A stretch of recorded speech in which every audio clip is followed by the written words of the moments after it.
Para mim é um prazer e uma alegria estar com vocês.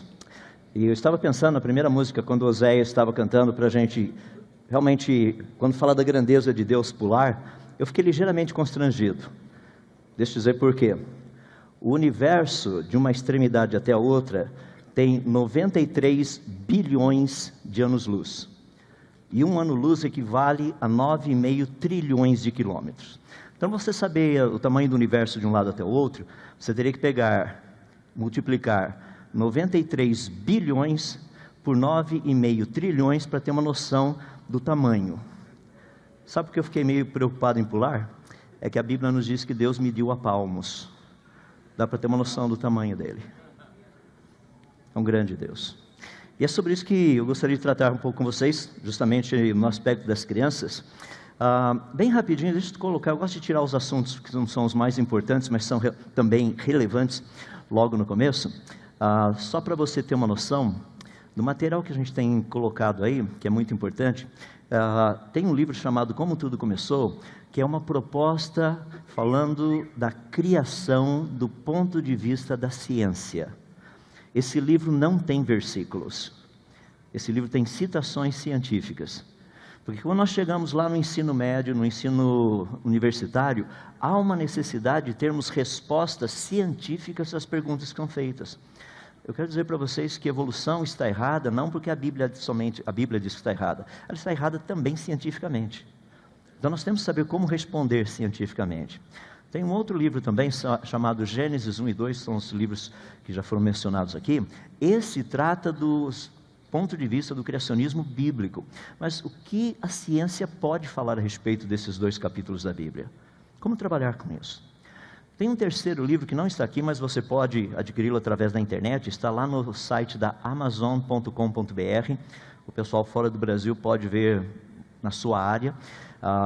O nome dele é 10 mitos sobre o criacionismo. Esse livro tem na versão portuguesa e tem também em inglês. Trata das 10 áreas específicas que as pessoas falam do criacionismo. Por exemplo, dizem que o criacionismo é religião. Não é. Dizem que o criacionismo já foi refutado. Não é verdade. Dizem que os criacionistas são pseudocientistas. Também não é verdade. E a lista vai. Então tem 10 deles.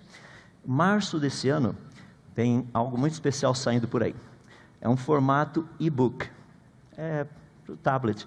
É que essa geração nova que está vindo vai aprender a teoria da evolução de uma outra maneira, através desse livrinho, o livro da triste história da evolução. Isso é livro para criança que ainda não foi para a escola, então os pais vão ter que ler essa historinha para eles. E tem praticamente vários pedacinhos aí, por exemplo, falando da triste história da evolução, um começo muito, muito escuro, a ideia da teoria do Big Bang, do barro não nasce nada vivo, a teoria da abiogênese, mas sabe, contado numa linguagem para eles, do jeito que eles gostam de ouvir. Eu procurei fazer assim, isso aqui é a segunda parte aí, se você quiser dar uma olhadinha depois, tá? Então logo vai estar lá no Amazon também, mas só para ter uma ideia como é que a coisa funciona, é algo mais ou menos assim, um começo muito, muito escuro, não havia nada para se ver, não havia manhã, meio-dia, o entardecer. Não havia nada para se tocar. Rapaz, não havia nem espaço para a gente brincar. E a lista vai. É para ensinar a criança como pensar. Afinal de contas, Big Bang aconteceu. Como é que funciona isso? Do nada, alguma coisa ser criada? Como é que criar algo se nem o nada tinha? É uma história triste. E é uma história triste. A gente precisa aprender como trabalhar isso. Então está aí preparando, está na reta final, março desse ano. Só procurar lá na Amazon.com. E ano que vem também vai ter muita coisa, pode procurar, e a partir de março, estou abrindo um canal no YouTube, tem Instagram, Facebook, tem um pouquinho também do Twitter, então vai ter muita coisa interessante aí para dar um pouco mais de material e referência. Tirei a parte que é relevante, é necessário, vamos tratar daquilo que é realmente importante. Crianças sábias, elas sabem como tudo começou. E essa é uma questão muito importante para a gente. Eu creio que durante os dias da nossa peregrinação aqui, como Paulo costumava escrever, uma das áreas que nós precisamos cuidar bastante é principalmente daquilo que nós ensinamos à nova geração. Se você para e pensa, lá no livro de Josué, é um livro fascinante, né? Josué vai terminando o livro falando, eu e a minha casa serviremos ao Senhor. Ele coloca aquela proposta fascinante, você lê no livro o que ele fez, aquela atitude dele com respeito às promessas de Deus, que Deus havia feito para o povo, durante o tempo que eles estavam lá no Egito. E você imagina que o próximo livro da Bíblia vai ser um livro de vitórias, um livro fantástico. Esse povo agora saiu do Egito, está pronto para fazer a coisa acontecer. E você se depara com o livro de Juízes. Dá um desânimo ler o livro de Juízes, né? Mas, rapaz, o povo só faz coisa errada, é uma atrás da outra. Que coisa impressionante. Mas a expressão ali, duas vezes aparece essa expressão. Cada um fazia aquilo que achava mais correto aos seus próprios olhos. Eles haviam perdido o referencial. Por isso que, de uma forma bonita, lá no livro de Judas, logo no comecinho, Judas tem uma expressão fascinante que ele diz o seguinte, olha, eu queria falar para vocês a respeito de muitas coisas, mas tem uma que eu quero tratar com vocês, é que vocês batalhem pela fé de uma vez por todas entregue aos santos. Essa fé que Judas está falando é esse corpo de doutrinas. Então vamos tratar um pouquinho dessas ideias, como fazer realmente, como trabalhar essa questão de crianças sábias. Sabem como tudo começou? Deixa eu dar uma pequena introdução para vocês, falando a respeito, começando com a área da educação. Eu fico assim impressionado porque educação é investimento de tempo, investimento de recursos, investimento de capacidades, sem dúvida. A maior parte das pessoas acha que educação é só investimento de recursos. Manda a garotada para a escola, ou assim, por exemplo, volta da escola dominical. Sobre o que a gente conversa mesmo? O que eles aprenderam? O que o professor ensinou? E quando você transfere isso para a educação secular, a coisa fica pior ainda. Por exemplo, qual o problema da educação aqui no nosso país? É bem simples, deixa eu mostrar para você.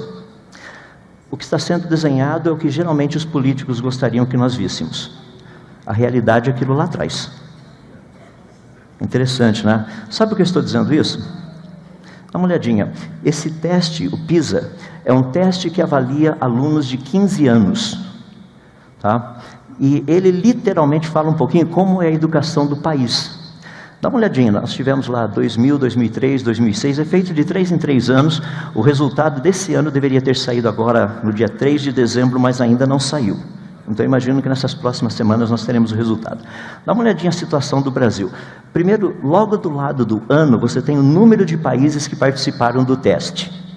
E na coluna lá do finalzinho, onde está a média geral, embaixo do geral, está a posição do Brasil entre todos os países que participaram.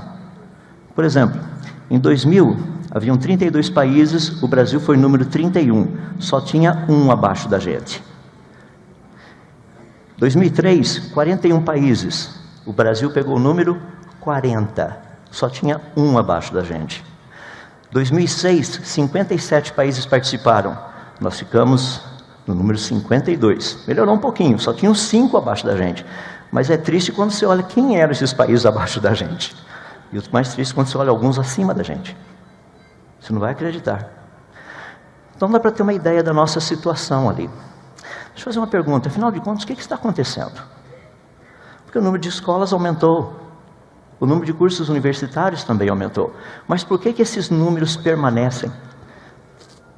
Rapaz, obrigado. É só não ser eletrocutado, né? Jesus não precisava nada disso para dar palestra, mas de qualquer forma. Também porque ele falava em certos lugares.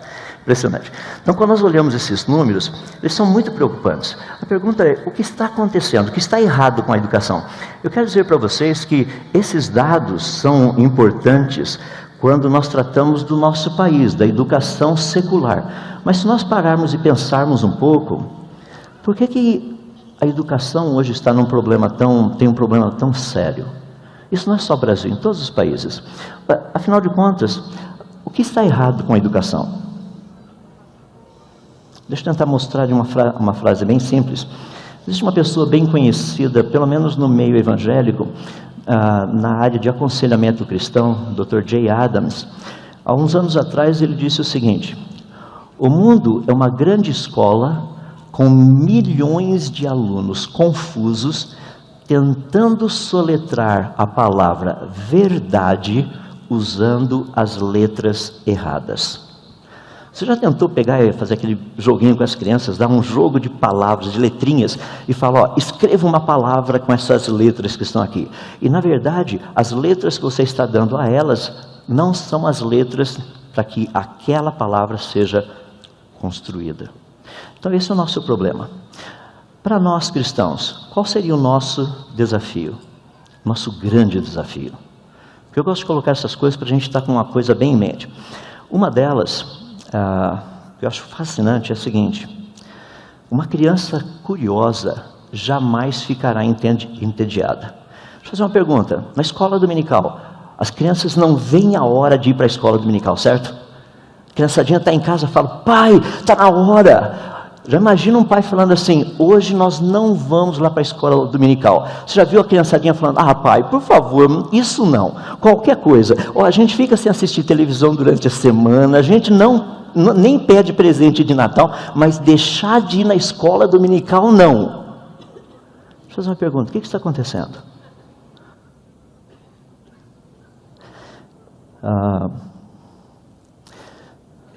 Creio que muitos de vocês conhecem o pastor Luiz Saião. Ele tem umas frases espetaculares, né? Ele costuma dizer assim, que um grande problema dos muçulmanos são os xiitas. E o grande problema dos cristãos são os chaatos. Pessoal, a escola dominical é para ser um lugar fascinante, que a gente vai gostar de estar lá. A gente não vê a hora. Mas não é bem assim que a coisa acontece. Eu sei disso. É difícil, porque uma coisa é a gente falar da teoria, outra é a prática, não é? Domingo de manhã, aquele negócio. E porque muitas vezes quando nós nos acordamos no domingo de manhã, vamos ser bem sinceros, nem todo domingo você acorda assim a 1000 por hora, super animado, falando, hoje é hoje. Não é? Mas eu quero deixar um desafio para vocês.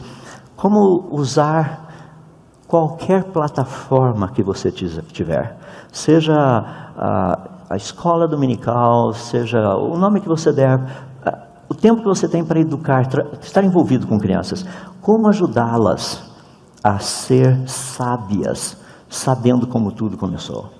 E por que isso é importante? Então, eu separei algumas áreas aqui, eu vou apenas dar algumas ideias, tá? Eu tenho praticamente 8 áreas que eu gostaria de tratar rapidamente com vocês. São ideias básicas, mas que são fundamentais para nós podermos atingir o coração das crianças. Então vamos lá. Vamos começar com cosmovisão.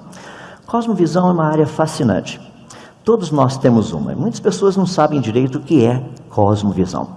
Cosmovisão, no fundo, é aquilo que nós usamos para interpretar o mundo ao nosso redor. É interessante, pessoas chegam e falam, nossa, a situação está horrível. Você conversa com outro e fala, rapaz, quantas oportunidades. Não, peraí, está horrível ou tem oportunidades? Percebe? Cosmovisão atua na nossa mente, nos ajudando a ver o mundo, interpretar o mundo ao nosso redor. Não somente isso, a cosmovisão é aquilo que nós usamos também para descrever aquilo que nós chamamos de verdade e realidade. No fundo, deixa eu colocar dessa forma para ficar claro para ver, porque isso é um pouco teórico, né? Cosmovisão é o óculos que você usa para ver as coisas por aí. Tem gente que põe óculos cor-de-rosa de manhã e vai embora. O mundo é cor-de-rosa. As árvores são cor-de-rosas, a camisa do chefe é cor-de-rosa, a peruca é cor-de-rosa, as casas são cor-de-rosas, tudo é cor-de-rosa. Eu quero dizer para você que eu e você temos esse óculos. E é muito difícil nós retirarmos esse óculos. Nós usamos o tempo todo. Você sabia que os nossos filhos também? Por exemplo, toda criança quando nasce, ela nasce achando que é Deus. Não sei se você já percebeu. Tem que ser na hora dela, do jeito dela, a vontade dela acima de todas as coisas. E não tem muita opção, tem? Ela acha que é, mas não é. Tem pessoas que falam assim, é um anjo, só se for caído. Você pode olhar o jeitinho da coisa ali, sabe? Está no seu colo, está mamado, fraldinha trocada, assim, até arrotou, está bonitinho, prontinho ali, está quietinho, dorme como um anjinho. Se bem que anjo não dorme, mas você está ali, sossegadinho. Você coloca no bercinho, o que acontece? Isso. Daí você pega, fica quietinho. Põe no bercinho, tira do bercinho. Eu senti o drama. Manipulador. Nasceu manipulador, ele quer manipular o mundo. Percebe? Essa é a cosmovisão que nós nascemos, que nós somos donos do mundo. As coisas têm que acontecer do meu jeito, na minha hora, senão não tem conversa. Não é verdade? Obrigado pelo exemplo prático. Então é muito importante nós entendermos que cosmovisão é algo real. Sabe por quê? Porque a cosmovisão que você tem, que seu filho tem, que as crianças com as quais você trabalha têm, elas afetam as preferências, aquilo que é escolhido. Elas afetam, então, as nossas escolhas. Por que eu prefiro A e não B? Afeta ainda também a nossa percepção do que está ao nosso redor. Afeta ainda, de uma forma muito específica, a informação, tanto a que é recebida, quanto a que é passada. Afeta ainda as propostas, as atitudes. Afeta ainda a percepção, as propostas. Afeta ainda os alvos que nós temos. Afeta também o estilo de vida. E afeta ainda a crença, aquilo que nós chamamos de verdade ou verdadeiro. Todos têm uma cosmovisão. Todos. As crianças com as quais você trabalha, teu filho, tua filha, teu esposo, tua esposa, as pessoas que estão ao teu redor, cada um de nós aqui tem uma cosmovisão. Cada um tem. E o trabalho da palavra do nosso Deus é fazer com que a nossa cosmovisão se torne a dele. Esse é o alvo. Deus não quer que você se especialize na sua. Deus quer que você passe a ter a dele. Por isso, a ideia de cosmovisão é fundamental. Deixa eu colocar de uma forma mais prática para nós, porque a cosmovisão afeta a interpretação. Quer ver que interessante? Vamos pensar no universo. Vocês estão vendo aqui uma pequena foto do céu aqui no hemisfério sul. Então vocês estão vendo ali as Três Marias, aquelas 3 estrelinhas meio em ângulo, tá? Então tem as Três Marias ali. Olha que interessante. Se eu pudesse tirar a atmosfera e mostrar para vocês como é lá fora, eu teria que fazer o seguinte. Olha o que vai acontecer. Isso é visto daqui de baixo. Isso é sem atmosfera. Fala, nossa, não sabia que tinha tanta estrela assim. Isso é só o começo. Isso é Qual era a sua cosmovisão mesmo a respeito do universo lá fora? Por exemplo, tem algumas estrelinhas interessantes. Aquela lá em cima é Betelgeuse. Ela é quase 30 vezes maior do que o nosso Sol. É um pouquinho grande. Aquela outra pequenininha ali, 300, desculpe. A Rigel, aquela ali do cantinho embaixo, ela é 51.000 vezes mais brilhante do que o nosso Sol. Tem as 3 estrelinhas ali no meio, Alnitak, Alnilam e Mintak, são as chamadas Três Marias. Tem um negocinho ali, meio vermelhinho ali no meio, tá? Que é a M78, é uma nebulosa. Do outro lado ali também tem mais 2 pequenininhas, a M42 e a M43. Deixa eu ver se eu consigo mudar um pouquinho a sua cosmovisão, porque a cosmovisão, ela afeta como nós vemos as coisas. Então vamos pegar, no caso ali, aquela partezinha da M78. Você está vendo a imagem? Percebe lá que você tem um negócio, uma manchinha meio pretinha ali no meio? Parece assim, a cabeça de um cavalo invertido. Tá? Eu vou pegar isso aí e ampliar um pouquinho para a gente ver o que é. É uma nuvem de gases, ainda superaquecidos, num universo extremamente antigo. Interessante, como é que está aquecido ainda depois de tantos bilhões de anos? As pessoas falam, nós não sabemos. Claro que nós sabemos, não tem bilhões de anos. Não deu tempo de esfriar ainda? Não precisa fazer muita força para entender. Mas as pessoas falam, não, mas deve ter uma outra explicação. Qualquer outra é falsa. Você pegou a panela, está quentinha, está lá em cima do fogão, põe em cima da pia. Deixa um dia depois, a panela vai estar quente? Mas se ainda estiver quente? Não vai estar quente. Certeza. A menos que seja assim, a cozinha no inferno. Daí está sempre quentinha, mas se não for lá, não é assim. Então, por aqui é um pouquinho diferente. Agora, se nós imaginarmos o universo como um todo, lembra que eu estou falando de cosmovisão, tá? Dá uma olhadinha, cada um desses pontinhos é uma estrela. Cada um desses pontinhos é uma estrela. Cada um desses pontinhos é uma estrela. E você pega estruturas como essa, que são galáxias, que possuem centenas de bilhões de estrelas. E elas estão espalhadas por todo o universo. Uma quantidade imensa delas. Assim, é tão impressionante que nessa imagem que vocês estão vendo, com exceção daqueles pontinhos onde existe uma flecha verde do lado, isso daí são estrelas. Todos os demais pontinhos são galáxias. Dentro de cada um desses pontos existem centenas de bilhões de estrelas ou algumas dezenas de trilhões de estrelas. Eu acho que a cosmovisão está começando a mudar um pouquinho, né? Não é legal? Você pega, por exemplo, a Lua. Vou colocar um quadradinho do lado da Lua, só para a gente ter uma noção de tamanho. Tá? Ali está o quadradinho. E se eu pegar e ampliar isso daí? Em vez de um quadradinho só, eu quadricular o céu inteiro. Desse jeito ali, ó. O que eu veria dentro de cada um desses quadradinhos é isso aqui, ó. Cada um daqueles pontinhos, com exceção daqueles que tem uma flechinha verde do lado. Você está vendo uma? Galáxia. Não são estrelas aqueles pontinhos. São galáxias. Pergunta, quantas estrelas tem no universo? Resposta científica precisa. Olha lá o pessoal da matemática. O dobro da metade. Se você não entender, porque você não faz matemática, mas de qualquer forma. Se você pegar o dobro da metade, é o todo, né? Então, quantas estrelas tem no universo? Isso é proposta de 2003. Até 2003, a pesquisa feita revelava que no universo existem pelo menos 3 vezes mais estrelas no universo do que o número de grãos de areia de todas as praias e de todos os desertos do nosso planeta. Tá? Pesquisa científica de 2016. A coisa mudou um pouquinho. Não são 3 vezes mais, são 10 vezes mais. Agora, olha como isso afeta a nossa cosmovisão. Deus conhece cada uma delas e as chama pelo nome. Deus trouxe tudo isso à existência. Imagina eu chegando para esse Deus que fez todas essas coisas e dizendo para ele o seguinte: Senhor Deus, eu determino, eu ordeno. Já sentiu o drama, né? Amém. Cosmovisão está mudando, percebe? A cosmovisão que nós temos, quem é Deus, precisa ser mudado. Porque daí eu me coloco na minha posição. Imagina eu chegar para Deus e falar: Senhor Deus, eu tive uma grande ideia.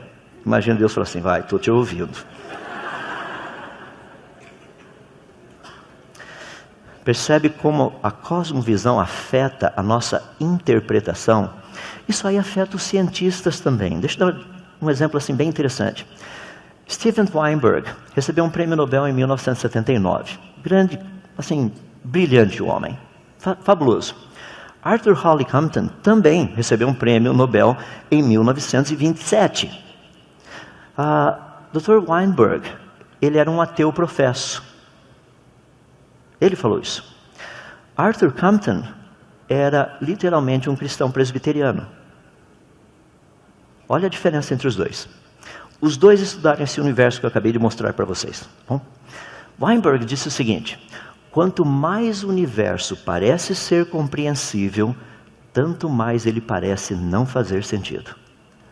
Seria mais ou menos você entrar numa sala e encontrar tudo organizado, e você fala: rapaz, que sala organizada! E alguém dizer para você o seguinte: isso aí foi por acaso. Deu uma chuva, um vendaval, uma inundação por aqui, tudo ficou encaixado certinho no lugar para aqui. Você fala: isso não faz sentido. É a percepção dele, mas a cosmovisão dele elimina qualquer possibilidade de criação. É por isso que não faz sentido.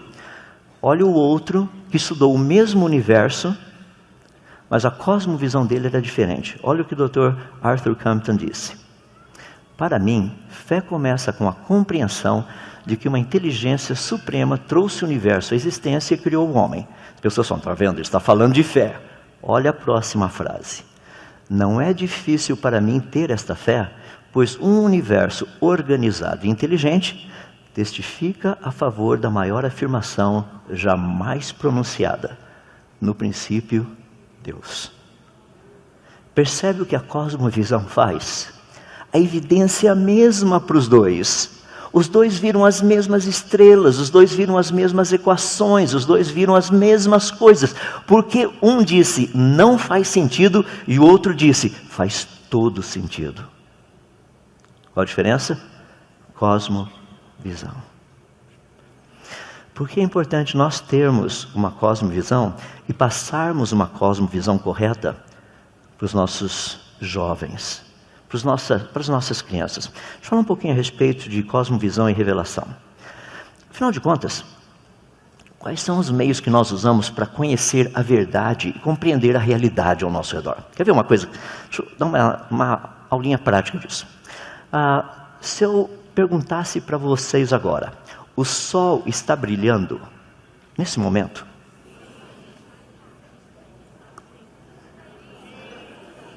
Eu não estou vendo nada lá fora. Talvez vocês sejam pessoas de muita fé. A luz não faz tanta curva assim ainda, porque o campo gravitacional... Deixa para lá. Mas se você olhar, está escuro lá fora. Eu perguntei se o sol está brilhando agora. Você fala, é simples. Liga para o teu amigo lá no Japão. Eu pego meu celular, ligo lá para o meu amigo no Japão. Falo, Kimataro, seguinte. O sol está brilhando aí fora? Qual seria a resposta desse meu amigo lá no Japão? Eu estou perguntando se o sol está brilhando agora. A resposta seria, eu não sei.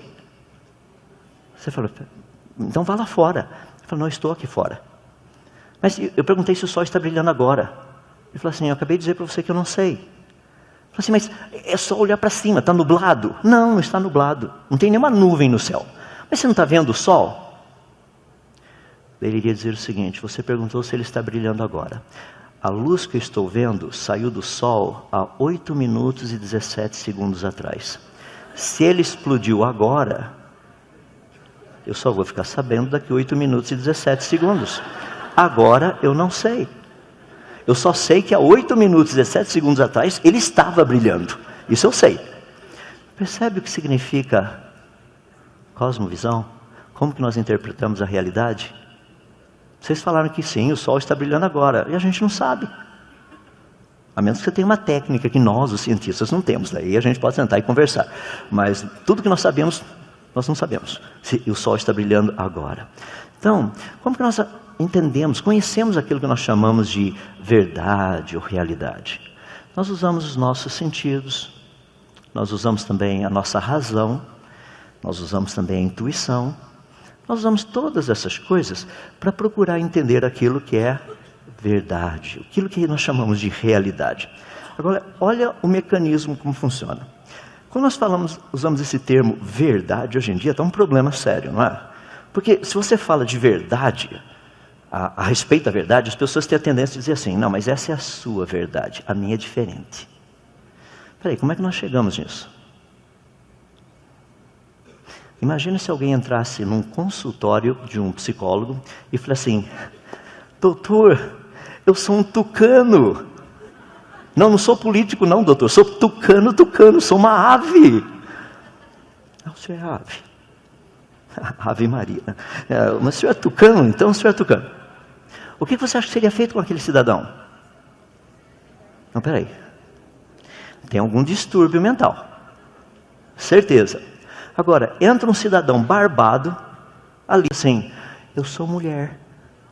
E as pessoas falam, isso é normal, normal. Ou entra uma mulher e diz, eu sou homem, ou eu me sinto homem. Isso é normal.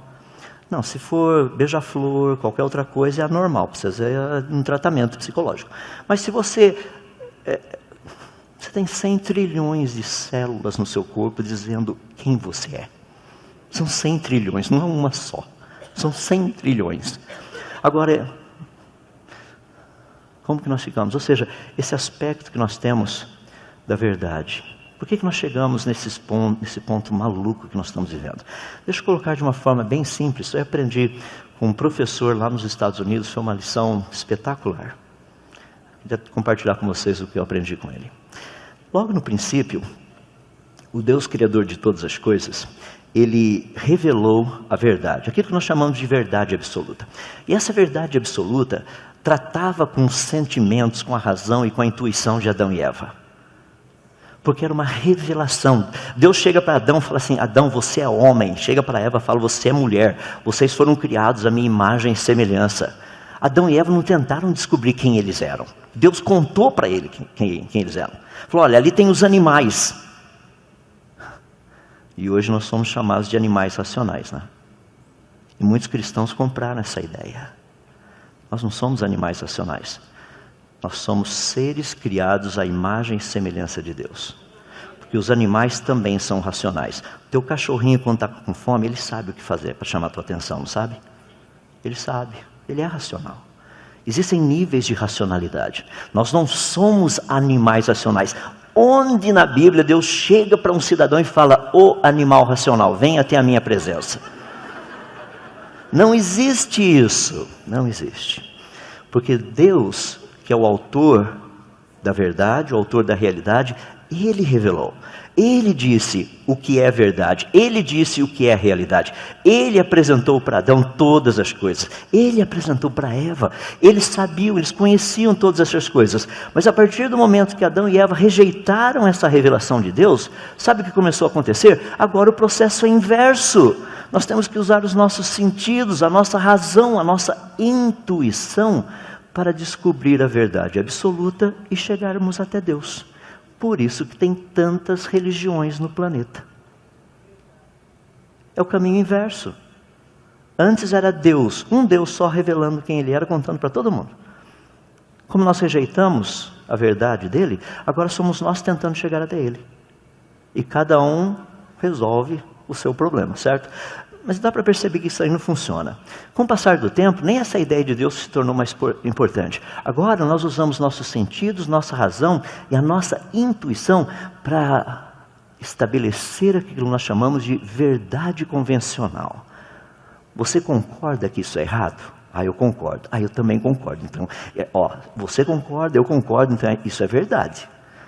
Se o outro não concorda, isso não tem nada a ver. Você está errado.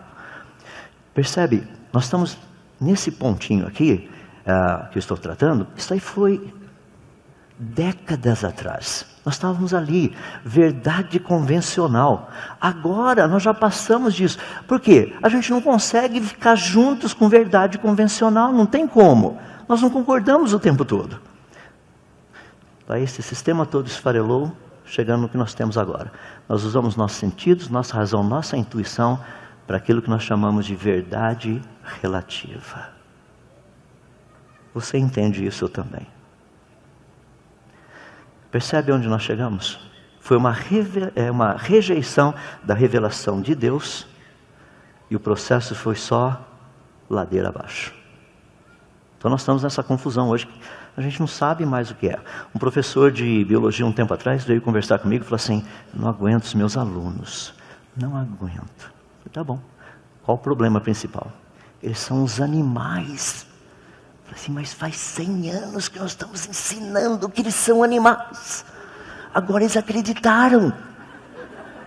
Mas na verdade, nós somos animais racionais. O nível de racionalidade varia, não varia? Que alguns são mais, outros são menos.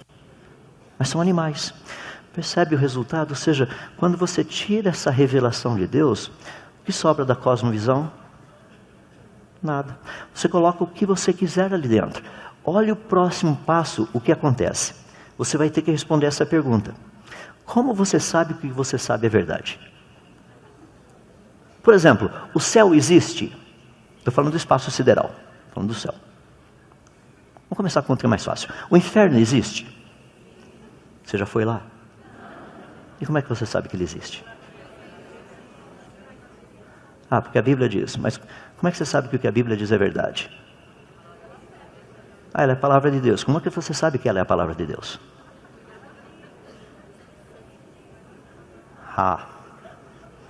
Percebe onde nós estamos chegando? Vamos tentar o outro jeito.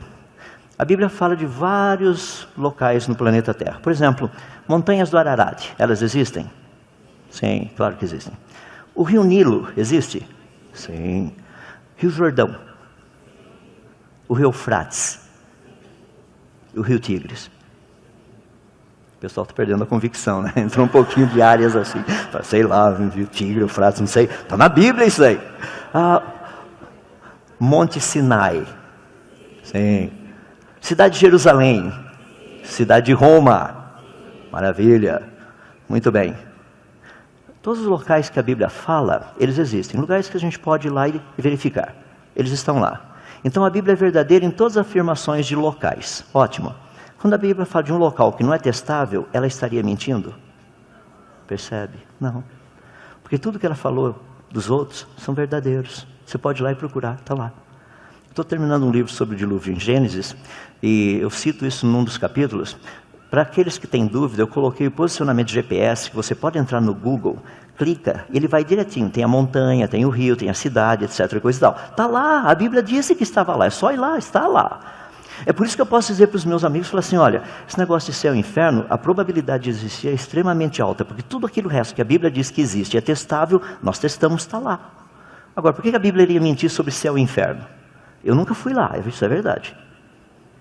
Tem gente falando, porque você não tem a minha vida. Eu falo, não é o inferno, não, pode ficar sossegado. Ou seja, como você sabe que o que você sabe é verdade? Percebe? O problema é que hoje, a verdade não é mais importante. O importante é o que uma pessoa pensa ou sente sobre algo ser verdadeiro. Nós mudamos. É por isso que eu queria gastar esses próximos minutos com vocês, falando da importância do ensino das origens. Precisamos voltar para esse ponto. Então vamos tratar das origens. Deixa eu começar fazendo algumas perguntinhas, são muito interessantes. Pergunta primeiro, por que o conhecimento sobre as origens é fundamental? Mas por quê? Por que ensinar sobre as origens? Deixa eu colocar dessa forma. Qual seria a sua resposta a essa pergunta? Melhor ainda. Qual seria a resposta? Tá? Mas para ser politicamente correto, eu também tenho que perguntar o seguinte. Cada pessoa pode ter a sua resposta. Essa é a sua resposta, não é a minha resposta. Deixa eu voltar de novo. Vou colocar ali, ó. Por que o conhecimento sobre as origens é fundamental? Percebe que eu tirei o homem das cavernas ali, né? Quer ver que interessante? Por duas razões muito básicas. Porque esse conhecimento define quem nós somos e por que estamos aqui. Deixa eu fazer essas duas propostas. Olhem essas duas propostas. Eu só vou mudar a frase lá de cima. Procure responder essas duas perguntas usando essa cosmovisão. Se somos apenas frutos do acaso, quem somos nós e por que nós estamos aqui? Somos apenas frutos do acaso. Afinal de contas, quem somos nós? O acaso produz o quê? Você é fruto do acaso, eu sou fruto do acaso. Afinal de contas, quem somos nós? Pior ainda, por que nós estamos aqui? Investir a vida em criança, para quê? Elas também são frutos do acaso. Eu também sou, você também é. É só fruto do acaso. Qual o problema? Por que nós estamos aqui? Agora deixa eu mudar. Se fomos criados, quem somos nós? Se fomos criados, por que estamos aqui? Percebe como muda totalmente a maneira de responder essas duas perguntas? Eu estou falando do quê? Cosmovisão. Quando nós temos a cosmovisão correta, a mudança é radical. Agora, eu preciso colocar um negocinho aqui no meio. Na palestra original não tinha, mas falei, não, vou ter que colocar. Sabe aqueles negocinhos que você sente aquela incomodação santa de colocar? Nós temos um problemão aqui. É um problemão. Porque quando nós tratamos das origens, nós recebemos uma quantidade muito grande de informação, que é uma quantidade de informação naturalista.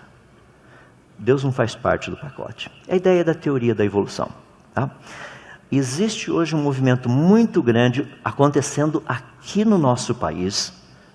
É gigantesco o negócio. Ele estava meio dormente, mas o criacionismo está ganhando força e esse pessoal está vindo de carona. Que é o que nós chamamos de evolucionismo teísta. O que é isso? É evolução mais Bíblia. Deus criou o mundo segundo a teoria da evolução. Gênesis 1 e 2 não são literais. Você não precisa se preocupar com isso. Sabe que tem muitos professores de escola dominical que colocam ideias humanas e têm a ousadia de colocar versículo do lado, achando que o versículo vai santificar a ideia humana. Não acontece isso. Evolução e Bíblia são duas coisas tão distintas que é como você tentar misturar água e óleo. Não mistura. Não tem como. Deixa-me dizer por quê. A teoria da evolução possui uma essência básica. Se você já estudou evolução, se você conhece a teoria da evolução, se você não ouviu da teoria da evolução, você vai ouvir um pouquinho agora. A teoria da evolução é bem simples. A evolução, no caso, se a evolução tivesse ocorrido, a morte teria que ter existido desde o primeiro organismo vivo. Desde o primeiro, porque evolução, por definição, é a sobrevivência. Olha o termo, sobrevivência do melhor adaptado. Sobrevive o melhor adaptado e o outro não. Peraí, volta. Se a evolução ocorreu, então morte teria que estar no mundo desde quando o primeiro ser vivo surgiu. Agora, se a morte já estava no mundo antes do pecado de Adão, aí nós temos um problema. Porque é óbvio que a morte não pode ser o salário do pecado. Você não vai me dizer que uma bactéria pecou. Tinham duas bactériazinhas. Uma olha para a outra e fala assim: o teu complexo de Golgi é melhor do que o meu. Ou, sei lá, a tua membrana, olha a membrana dela, eu não tenho uma membrana como essa. Tá bom. Não foi isso que aconteceu, isso é óbvio. Ou seja, se a morte já estava no mundo, eu quero dizer para vocês que Jesus veio e morreu apenas por um processo natural. Agora, por que ele não morreu pela fotossíntese também? Podia ter morrido pela fotossíntese, pela erosão, pela corrosão, qualquer uma dos outros processos naturais. Percebe o problema? Quando você tenta juntar teoria da evolução e cristianismo e Bíblia, você irá destruir um deles. Não tem como. As duas coisas não se misturam. A ordem da evolução não é a ordem que você encontra em Gênesis. Não é, a sequência está diferente. Tem muitas pessoas que chegam para mim e falam assim: mas isso não é importante. Não é importante. Como você responde quem somos nós e para que estamos aqui? Como que você responde essa pergunta? Porque se nós somos apenas frutos da evolução, não, mas Deus não está preocupado com essas coisas. Ele está. E ele está tão preocupado que logo no primeiro livro da Bíblia ele colocou o que ele fez do jeito que ele fez. Ele podia ter começado muito bem a Bíblia da seguinte forma: no princípio criou Deus os céus e a terra. Pula lá para o capítulo 3. Mas a serpente, o mais sagaz dos animais e blá blá blá. Ele podia ter pulado o capítulo 1 e capítulo 2, não ter falado nada a respeito. E daí eu e você iríamos acreditar em qualquer coisa relacionada do como tudo começou. Mas Deus escreveu. Ele deixou claro. Tem pessoas que chegam para mim e falam assim: rapaz, você é muito assim, sabe? Fica pegando em coisinha, não precisa. Eu falo: meu amigo, a minha fé depende disso. Fala assim: mas não se preocupa com Gênesis 1 e 2. Fala: tá bom. Gênesis capítulo 1 fala da criação dos céus e da terra. Gênesis capítulo 2 fala da árvore da vida. Apocalipse 21 fala da criação de novos céus e nova terra. Apocalipse 22 fala da árvore da vida. Se os dois primeiros não são verdadeiros, que esperança eu vou ter que os dois últimos serão? Peraí, que fé é essa? De onde vem isso? Não, Gênesis não é literal. Tá bom, se Gênesis não é literal, por que Apocalipse 21 e 22 devem ser literais? Não, mas isso é diferente. Me mostra. Porque os dois são matematicamente simétricos. Criação dos céus e da terra, árvore da vida. Criação de novos céus e nova terra, árvore da vida.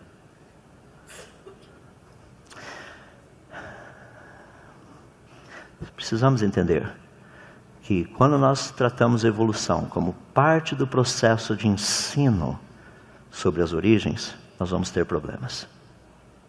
Muitos problemas. Não tem como a gente eliminar a obra de Cristo.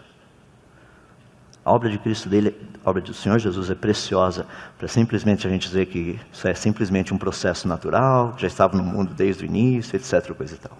Não funciona. Não há nenhuma possibilidade de harmonizar a teoria da evolução com a Bíblia. Pessoal, estou dizendo isso porque, olha, tem pessoas indo nas igrejas, dando palestras sobre criacionismo e no fundo o que eles estão falando é de evolucionismo teísta. É isso que eu acabei de falar para vocês. E o número tem aumentado. E as pessoas têm recebido com alegria esse copinho d'água, que parece tão bonitinho, com algumas salmonelas ali dentro. Você beberia? Nem eu. Cuida.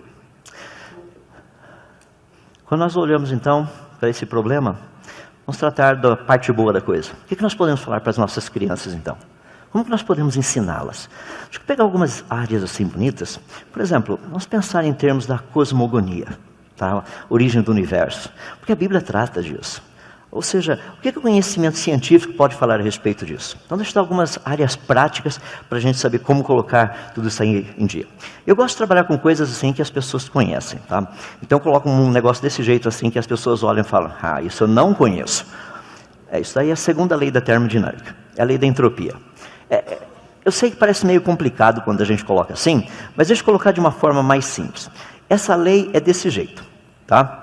Você está vendo ali um gráfico, você fala, ih, ficou pior ainda. Eu falei, nossa, eu coloquei a equação, agora coloquei o gráfico, as pessoas falam, ainda não dá para entender. Tá bom, deixa eu colocar desse jeito e ver se agora você consegue entender. Você compra um tênis bom, com o passar do tempo ele estraga. Tá? Essa é a segunda lei da termodinâmica. Ele vai estragar. Você compra um carro novo, deixa com o passar do tempo ele vai ficar velho. Você compra uma casa nova, não precisa nem usar, deixa guardadinha, tranca. Daqui 100 anos, seu bisneto lá vai ver. Você sabe o estado da casa, vai estar caindo aos pedaços. Você casa com o Brad Pitt. Entendeu, né? Pois bem, segunda lei da termodinâmica. O que essa lei nos diz? Aqui estamos nós no universo hoje. Eu estou olhando o universo, está ao meu redor. Então, à medida que o tempo vai passando, isso aqui é lei. Os cientistas não criaram isso, nós descobrimos isso. É assim que a natureza funciona. À medida que o tempo vai passando, o universo irá ficar mais organizado ou mais desorganizado? Mais desorganizado, é igual ao tênis, é igual a sua roupa, é igual a casa, é igual ao seu marido, a sua esposa. É mais desorganizado à medida que o tempo passa. Tá? Então, à medida que o tempo passa, se desorganiza. Ah, olha que legal. Então nós estamos observando, somos todos cientistas, com os nossos telescópios observando o universo. Então nós vemos que o universo ainda tem organização. Então, à medida que o tempo for avançando, o universo vai ficando cada vez mais desorganizado. Mas e se nós passarmos o filme ao contrário, formos para o passado? Eu não vou fazer o moonwalk porque eu não sei, então Michael Jackson sabia fazer. Mas de qualquer forma, você vem voltando. O que está acontecendo agora?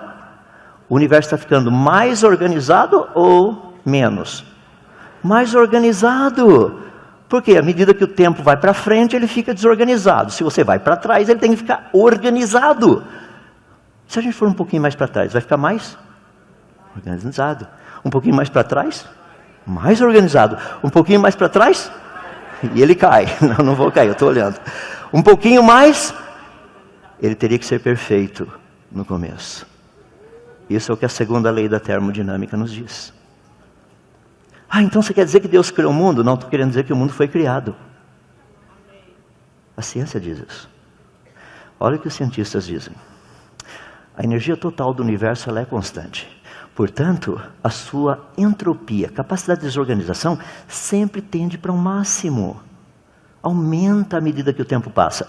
Olha a outra, sendo que o universo caminha constantemente para um estado de desorganização, ele deve ter sido energizado em algum tempo, lá no passado finito, lá atrás, por meio de um processo que violou a segunda lei da termodinâmica. Foi criado. Olha o que tem sido dito. Esses dois físicos aqui, tanto Rudolf Clausius como Helmholtz, são bem conhecidos na área da ciência. Talvez você não os conheça, mas os cientistas os conhecem. Um outro, Arthur Eddington, ele disse o seguinte, sobre a segunda lei da termodinâmica. Penso eu que a lei que a entropia sempre aumenta, segura a suprema posição dentre as leis da natureza. Mas se a sua teoria for achada sendo contra a segunda lei da termodinâmica, eu não poderia dar-lhe nenhuma esperança, não haveria nada para ela a não ser o seu colapso em profunda humilhação. Se você não entendeu nada, deixa eu colocar assim. Espontaneamente, a gaveta do seu filho vai do organizado para o desorganizado. Espontaneamente. Não funciona do jeito contrário. A sua casa, se você não limpar, ela vai do organizado para o desorganizado. Esse é o normal. É assim que todas as coisas vão. O universo funciona desse jeito. Olha que interessante. A teoria do Big Bang diz que foi do desorganizado para o organizado. Não faz sentido. Ah, não faz sentido. Não faz sentido cientificamente. Eu não estou falando de religião, estou falando de ciência. Não faz sentido cientificamente. E daí você chega e as pessoas falam assim, mas você não acredita na Bíblia. Bom, a Bíblia diz que foi do organizado para o desorganizado. Eu tenho toda a razão de acreditar, porque a ciência mostra que é do organizado para o desorganizado. Ah, então a ciência está provando a Bíblia? Não, a ciência demorou um pouquinho de tempo para chegar à conclusão. A Bíblia já dizia isso muito tempo antes. Percebe?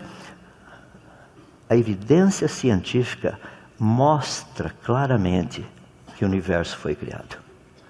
Por favor, parem de ensinar Big Bang para os seus filhos. Vocês estão ensinando mentira. Não funciona. Nunca funcionou, não vai funcionar. Ah, mas você está falando isso porque você é cristão. Não, estou falando isso porque eu sou físico. Eu entendo a segunda lei da termodinâmica e eu sei trabalhar com entropia. Eu sei o que significa isso. Por que nas equações que o pessoal fala tanto de Big Bang, ninguém coloca a lei da entropia na equação? A resposta é simples. Você se lembra de Stephen Hawking? Aquele físico britânico, tinha dificuldade física, motor e tudo mais. Ele escreveu um livro fascinante dizendo o seguinte, aquele universo uma casca de nós. Bem no comecinho do universo, o início do universo foi por meio de leis físicas estranhas e desconhecidas. Soa tão bonito, né? Seria mais ou menos como eu dissesse para você. Para aqueles que esperam chegar em casa e encontrar $1 milhão no quarto, olha a frase seguinte: pode remover o equínio da precipitação pluviométrica. Você fala, pode tirar o cavalo da chuva. A frase foi bonita, né? Você não entendeu nada, mas foi bonita. Oh, que coisa. Pessoal, essa expressão, período das leis físicas estranhas e desconhecidas, lei física estranha e desconhecida, é a definição que nós temos para milagre. Não é legal que o Big Bang diz que o mundo começou por meio de leis físicas estranhas e desconhecidas? Vamos colocar no português do dia a dia, milagre. Eu não trabalho com milagres na ciência. Na ciência nós trabalhamos com fatos. Nós pegamos e testamos.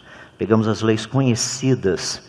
Em cima desse conhecimento fabuloso, nós procuramos compreender um pouquinho mais como o universo funciona.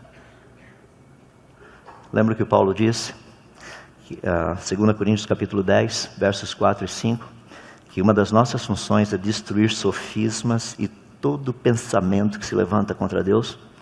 Algumas vezes você vai ter que estudar teoria quântica para fazer isso. Vai ter que estudar biologia, genética. Vai ter que estudar. Não dá para chegar simplesmente e falar assim, isso é tudo bobagem. Ele tem um pós-doutorado e você tem o que mesmo? Vai falar para ele que é tudo bobagem. Tá bom. Estuda. Vamos incentivar essa nova geração a serem homens e mulheres que conhecem, gente de conhecimento. E por favor, palavrinha aos pais. Muitos pais chegam para mim e falam assim, mas meu irmão, se eu mandar meu filho e minha filha para a universidade, ele vai perder a fé. Eu falo, não se preocupa, se perder porque nunca teve. Pode mandar. Você acha que professor universitário consegue tirar a fé do seu filho? Peraí, você nunca leu o João? Jesus disse assim, eu conheço as minhas ovelhas, olha, elas estão nas minhas mãos, ninguém consegue arrebatá-las de lá. Não tem professor universitário que faz isso. Agora, se nunca teve, aí é um problema. Porque nunca fez parte do rebanho, né? Pode estar no meio das ovelhinhas, mas não é ovelhinha. É uma ovelhinha. Não faz parte do rebanho. Não faz. Como trabalhar então essa questão? Percebe? Nós podemos trabalhar questões básicas, mostrando que a ciência não é contra. Não é. Mas, meus irmãos, nós precisamos conhecer. Porque qual é o grande problema? Os nossos alunos vão para as escolas, chega lá o professor que está dando aula de evolução, o aluno fica revoltado, levanta a mão e fala, professor, mas isso aí está tudo errado. O professor fica até meio assustado, né? Tudo errado, estou ensinando isso. Mas tudo errado. E o professor pergunta, mas por que está tudo errado? O senhor nunca viu lá na Bíblia que disse Deus que Ele criou todas essas coisas? Meu irmão, ali não é hora de falar isso. Porque daí o aluninho chega em casa, né, seu filho chega em casa e fala, meu professor está me perseguindo. Mas com razão, tem que perseguir mesmo. Tem que bater no teu filho ainda. Porque ali é aula de ciência, não é aula de religião. Quando perguntaram para Jesus, é lícito pagar tributo a César? Qual foi a resposta dele? Vocês nunca leram nas Escrituras o que está escrito? Jesus não respondeu desse jeito. Vocês responderam corretamente. É isso que Jesus falou. Dai a César o que é de César, dá para Deus o que é de Deus. Onde está isso na Bíblia mesmo? Está na Bíblia, não está? Mas Jesus estava citando algo lá do passado. Imagina alguns judeus da época ali chegando falando assim. Ele não sabe nada, ele não sabe que tudo é de Deus. Ah, Jesus não sabia que tudo era de Deus, tá bom. Mas Jesus estava falando, tem algumas coisas que eu quero que vocês deem para César. Tudo é meu. Mas isso aqui você vai dar para César. Tem algumas coisas, vamos colocar no nosso contexto. Algumas coisas você vai ter que dar para biologia. Você vai ter que dar para genética. Para geologia. Para paleontologia. Não é tão bonito quando um aluno faz uma pergunta e o professor dá uma resposta e o aluno fala, professor, eu discordo com o senhor. E eu discordo por causa disso, disso e disso. Mostra a sabedoria. Meus irmãos, nós precisamos ensinar os nossos filhos a serem sábios. Não existe um versículo na Bíblia que diz que Deus se agrada de ignorância. Não tem isso na Bíblia. Não tem. É por isso que de novo eu volto. Famosas frases do Dr. Sayão que são espetaculares. Deus manda a gente ser diferente. Mas tem cristão que insiste em ser esquisito. Tem que ser diferente, não esquisito. Fez uma pergunta, rapaz, os nossos filhos deveriam estar prontos para dar uma resposta. Os nossos jovens deveriam estar prontos para responder com sabedoria a isso. Deixa eu ir para a reta final, falar um pouquinho com vocês sobre Gênesis. Porque isso daí tem sido um problema muito sério. Muitas pessoas falam muito pouco a respeito desse livro fabuloso que a Bíblia tem. Principalmente o comecinho.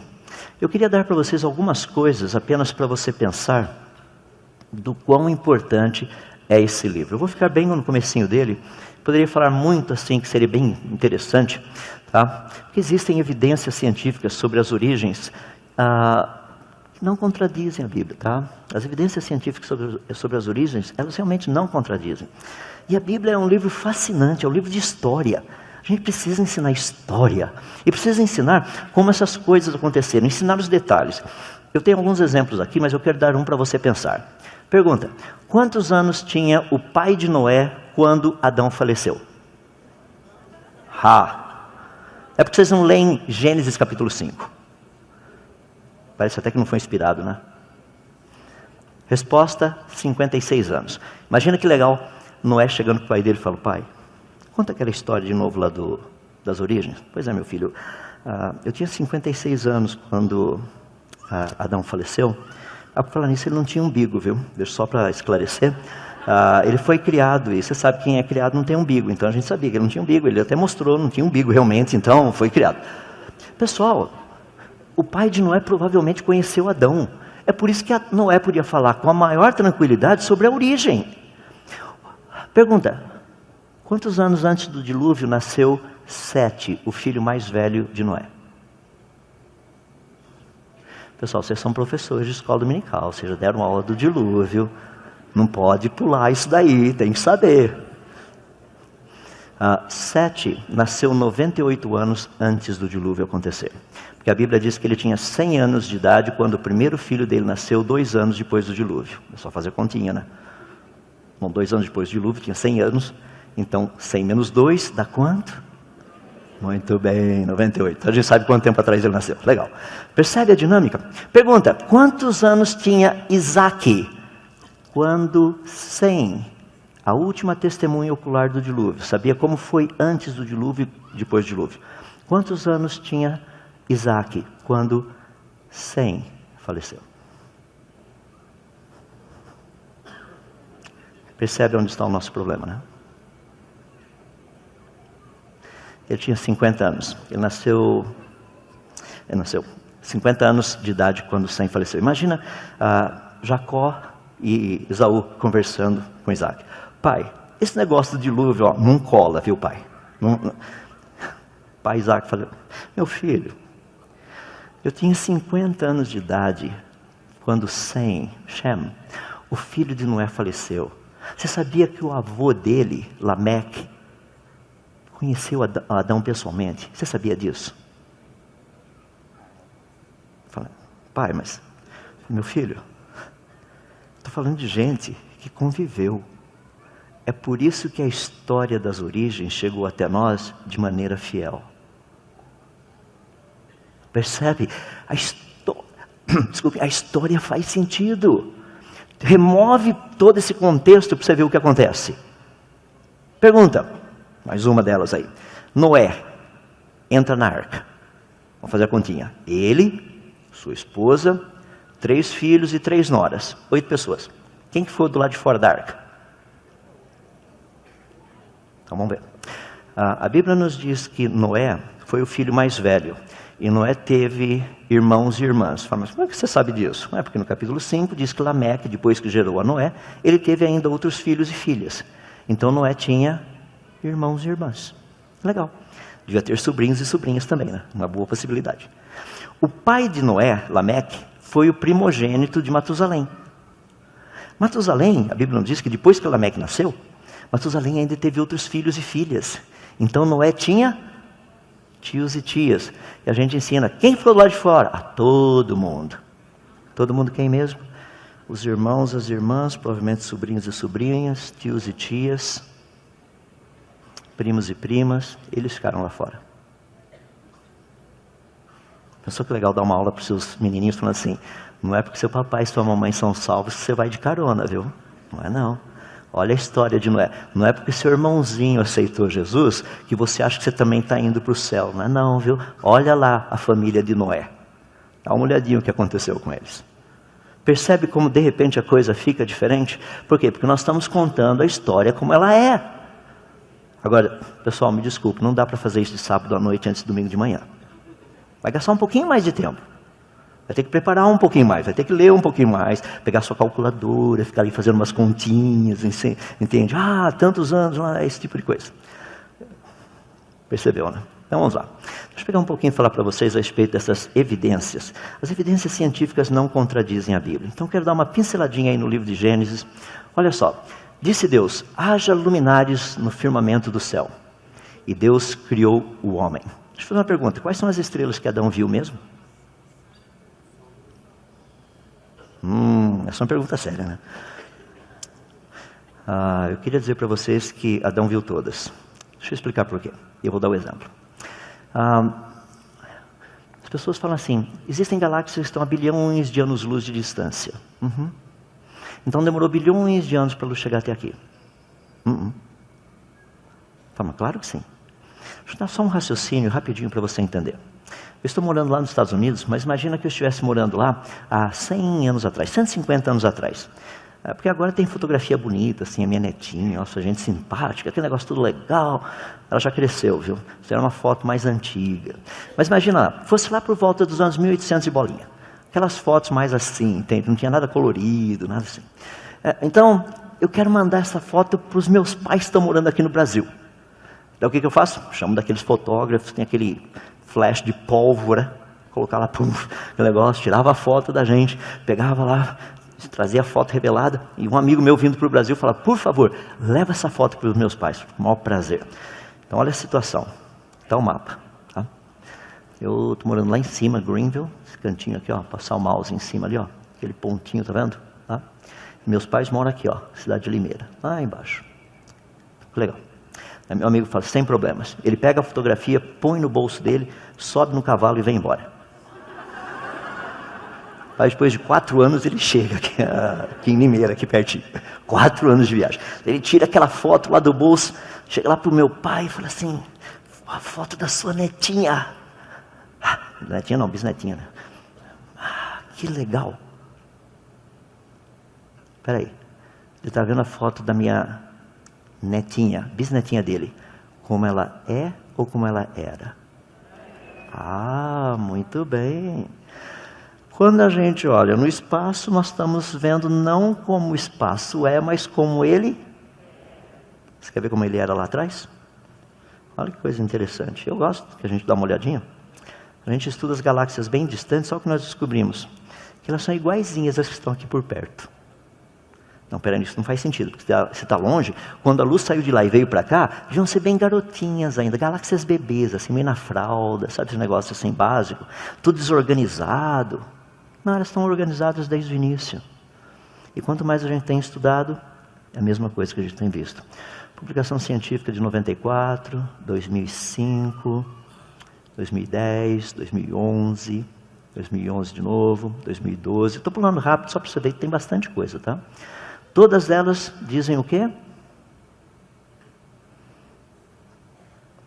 Que o universo foi trazido à existência pronto. Completo, complexo, perfeitamente funcional. Sabe qual a palavra que mais ocorre aí no meio? As pessoas chegam, eu olho para tudo isso, as pessoas chegam para mim e falam o seguinte, rapaz, é surpreendente porque a tua cosmovisão não esperava isso. A minha esperava. Um Deus que trouxe a existência, tudo pronto, completo, complexo, perfeitamente funcional. O que você vai esperar lá no começo do universo? Coisas prontas, completas, complexas, perfeitamente funcionais. Quer ver mais algumas legais? Verso 2 de Gênesis. A terra era sem forma e vazia, havia trevas sobre a face do abismo, o Espírito de Deus se movia sobre a face das águas. Que legal, já tinha água no começo do universo. Olha o que nós descobrimos.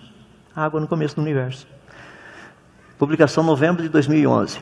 É mais uma demonstração que água encontra-se espalhada no universo, mesmo nas eras mais remotas. Só faltou colocar Gênesis 1, verso 2.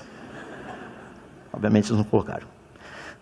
Tem um asteroide que uma sonda espacial da NASA chegou lá semana passada, é o asteroide Bennu, isso daí. Adivinha o que eles descobriram lá? Tcharam, água. E as pessoas ficaram surpresas. É mesmo. Não, mas a gente não esperava encontrar água. É porque a sua cosmovisão não previa isso, né? A que eu tenho previa. Vai encontrar água. Olha só que coisa impressionante, Gênesis. Disse também Deus, ajuntem-se as águas dos céus num só lugar e apareça a porção seca. Fascinante, a Bíblia diz de uma porção seca. A Bíblia não diz e apareçam as porções secas. A Bíblia não fala isso. Ela fala de uma porção seca. Em 1912, Alfred Wegener fez uma proposta interessante a respeito da Terra no início ter um único continente. Hoje ninguém mais tem dúvida, né? A Terra tem um único continente. Nós temos evidências científicas, a gente sabe até como o negócio está se movimentando. Então vamos ler os versículos 9 e 10, na versão revista e atualizada. Disse Deus, ajuntem-se as águas num só lugar e apareça a porção seca. E assim fez. A porção seca chamou Deus terra, nós chamamos de Pangeia. E o ajuntamento das águas, Deus chamou mares, nós chamamos de Pantalassa. A Bíblia é o único livro que diz que no início o planeta Terra tinha um único continente. E as pessoas têm vergonha de ensinar Gênesis. Tá bom. Ensina a teoria do Big Bang. Então formou o homem do pó da terra, ele soprou nas narinas o fôlego de vida, e o homem passou a ser alma vivente. Olha que coisa espetacular. Tem gente ensinando que Deus fez o homem do barro. Se você ensina isso, você vai para o inferno. Isso é heresia. Deus não fez o homem do barro, ele fez o homem do pó da terra. Está escrito lá, pó da terra. E é muito legal porque quando você compara essa palavra pó no hebraico com a palavra pó no grego, da onde a Septuaginta foi escrita, a língua da Septuaginta, essa palavra pó significa o negócio mais fininho que tem. Pozinho. Não é pó de poeira. É pozinho, é menor do que o pó de poeira. O que tem menor do que o pó de poeira? Você tem átomos, tem moléculas. Essa linguagem nossa do dia a dia, olha que coisa fascinante, o ser humano foi feito do pó da terra, foi por isso que Deus criou a tabela periódica, para a gente entender um pouco esse negócio. Então você vai lá, estuda a tabela periódica, você fala, o que é o pó da terra? Então você vai ver quais são os elementos químicos da tabela periódica que aparecem no ser humano, quais são os elementos químicos da tabela periódica que você encontra no solo, e daí você compara. Você fala, o ser humano foi feito do pó da terra. E com a pesquisa espacial que nós temos, o pessoal está sendo espetacular. Sabe por quê? Nós já pesquisamos o pó de Marte, o pó da Lua, o pó de Vênus, o pó de Mercúrio, do planeta Mercúrio, o pó de algumas outras luas que tem pelo sistema solar. E nós estamos impressionados, porque o único planeta que é possível fazer ser humano é com o pó da terra. Eu sei que muitos estão assim, assombrados com o que eu acabei de dizer agora. É tão novo isso, né? A gente nunca ouviu isso em lugar nenhum. É uma ideia tão nova que a gente nem vai conseguir dormir hoje à noite, certo? Pó da terra. As pessoas têm vergonha de ensinar Gênesis. Você acredita nisso? Então o Senhor Deus fez cair pesado sono sobre o homem, e se adormeceu, tomou uma das suas costelas e fechou o lugar com carne. E a costela que o Senhor Deus tomara do homem, transformou-a na mulher e lá trouxe. Olha que coisa espetacular. Deus fez cair pesado sono sobre o homem e se adormeceu. Anestesia geral, ele seria operado. É o básico. Deus não ia colocar terminologia técnica lá para deixar todo mundo confuso. Isso é para até físico ler o negócio e entender. Entende? A gente lê, olha só, Deus fez cair pesado sono sobre o homem. Isso é fácil, anestesia geral. Só pode ser. Daí Deus tira uma costela. Eu sei que tem muito engraçadinho por aí que diz o seguinte, engraçadinho com todo respeito, mas estão errados. É que Deus tirou a costela da costela que é para ficar do lado. Eu sei que é muito romântico, mas não foi essa a razão. Sabe? Mas Deus podia ter tirado até da unha do dedão do pé. Não poderia, porque não funciona. Por que ele tirou literalmente da costela? Sabe por quê? Olha só. Porque na costela nós encontramos medula óssea vermelha, é onde existe célula-tronco. Se você vai clonar alguém, vai fazer outro, ali é o lugar de tirar o material genético. É de lá o lugar. Daí Deus chega e fala assim, ele fecha o lugar com carne. Que coisa espetacular, cirurgia plástica. Adão estava certinho de novo, ele fecha o lugar, põe carne. Imagina só, dona Eva toda bonitona, senhor Adão, E por favor, não saiam por aí dizendo que o homem tem uma costela menos que a mulher. Vai para o inferno quem fala esse tipo de coisa, porque é mentira. É filho do diabo quem fala essas coisas. É mentira, não é não. Pessoal, Deus fecha o lugar com carne, cirurgia plástica. Deus pega depois, faz algo espetacular, ele transforma esse material genético numa mulher. Ele pega aquela célula-tronco e faz isso. Bom, isso não, aquilo ali. Aqui é um exemplo apenas, só para esclarecer, um amigo meu que mandou essa foto, pediu para avisar que os clones são os 3 de baixo. Só para ficar bem claro. Tá? É sério, ele é um professor da USP, ele gosta de zoar de vez em quando. Mas legal, olha lá. É possível fazer clonagem? Sim, claro que é possível. E as pessoas chegam e falam, não, mas se Deus tivesse clonado, seria Adão e Ivo. E era Adão e Eva. É verdade, é por isso que tem engenharia genética também. Olha a orelhinha nas costas do camundongo ali. Pessoal, pergunta. De tudo que eu falei, o que está errado cientificamente? Nada. E tem gente que tem vergonha de ensinar Gênesis. Cientificamente correto. Mais um. Chamou Adão a sua mulher Eva, porque era mãe de toda a humanidade. Não é impressionante? Mãe de todos os seres humanos. As pessoas chegam e falam, não é possível. Olha daqui de cima para você ver se somos todos primos. Certeza. Certeza. Porque existe uma parte da informação genética que passa de uma geração para outra, que é passada apenas pela mulher.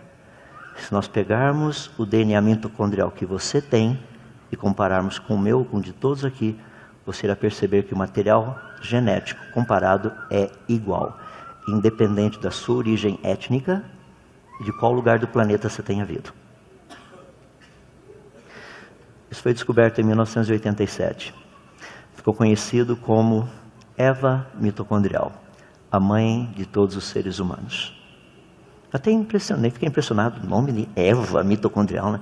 Podia pegar um outro, Maria das Dores, assim, sei lá, mas Eva mitocondrial. Só faltou colocar Gênesis do lado, né? É incrível que tem pessoas que têm vergonha de ensinar Gênesis.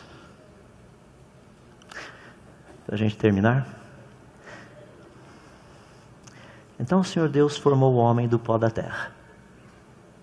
Por que do pó da terra? Por que dá o nome de Adão, Adam? Porque Adão significa da terra, da cor da terra. É o que a gente tem ali, ó, a ideia do saprolito. Essa cor da terra é muito interessante, você encontra principalmente essa cor muito entre os indígenas, tá? É aquele bronze avermelhado que todo mundo gosta de ter. Todo o pessoal fica tão animadinho. Aí você fala assim, mas legal, né? Eu falei, legal, porque essa era a cor de Adão e Eva. Não, Adão e Eva não eram dessa cor. Claro que eram. A Bíblia diz que eles eram. Você fala, não, na minha não. Você não leu a Bíblia direito ainda, você lê direitinho. Olha que coisa espetacular, olha a variabilidade. Todos nós viemos de um casal que tinha condição de produzir filhos que fossem brancos. Branco na verdade não existe, como vou falar daqui a pouquinho.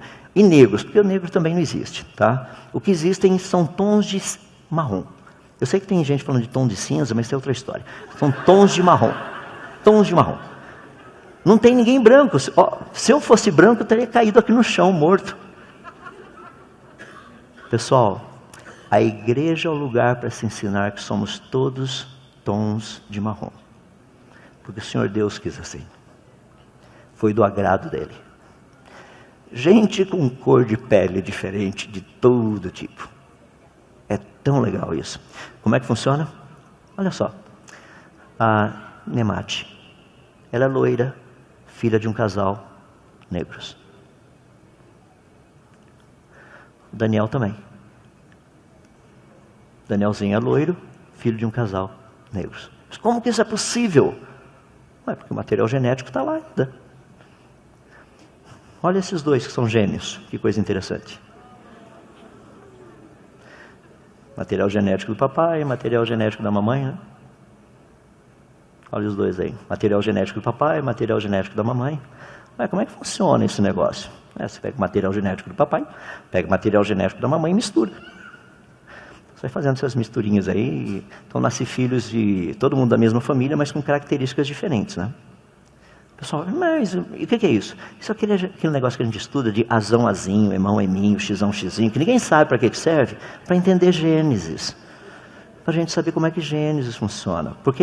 Qual era a cor do primeiro casal? Olha que coisa legal. Se Adão fosse branco, seria eminho, eminho. Se ele fosse negro, seria emão. Se ele fosse ali do meio, seria ou emão, eminho, ou eminho, emão. Se Adão fosse negro, a Eva seria negra, porque o material genético dele seria todo mundo emão, emão. Não teriam brancos no planeta. Então a gente sabe que Adão e Eva não eram brancos. Se Adão e Eva fossem brancos, seriam todos eminho, eminho, não teria emão, emão. Então nós sabemos que Adão e Eva não eram brancos. É legal. Somos todos dessa cor. Eles eram dessa cor. E com o passar do tempo, as variações. Até chegarmos no que nós vemos. Percebe como o estudo de Gênesis ajuda a eliminar um monte de coisa que a sociedade tem criado? Deixa eu terminar colocando isso para vocês. Como é que a gente coloca isso em prática? E é simples. Eu não vou precisar gastar mais do que 30 minutos, porque o meu tempo já estourou. Diz o seguinte, olha o que Pedro nos diz. Antes, santificai em vossos corações a Cristo como Senhor. Isso significa o quê? A palavra dele vai ter a primazia, mesmo em cima da ciência. O que ele disse é o que vai ser ensinado. Eu não vou juntar a palavra dele com outras coisas. Ele será realmente santificado como Senhor, estando sempre preparados para dar razão com mansidão e temor a todo aquele que vos pedir razão da esperança que há em vós. Eu quero deixar para você ir para casa pensando algo que tem tocado muito minha vida. C.S. Lewis, um dos autores que eu mais gosto de ler, ele disse o seguinte: eu acredito no cristianismo como acredito no brilho do sol. Não simplesmente porque eu o veja, mas porque através dele posso ver todas as coisas. Qual é a sua cosmovisão quando você for ensinar as crianças sobre a verdade?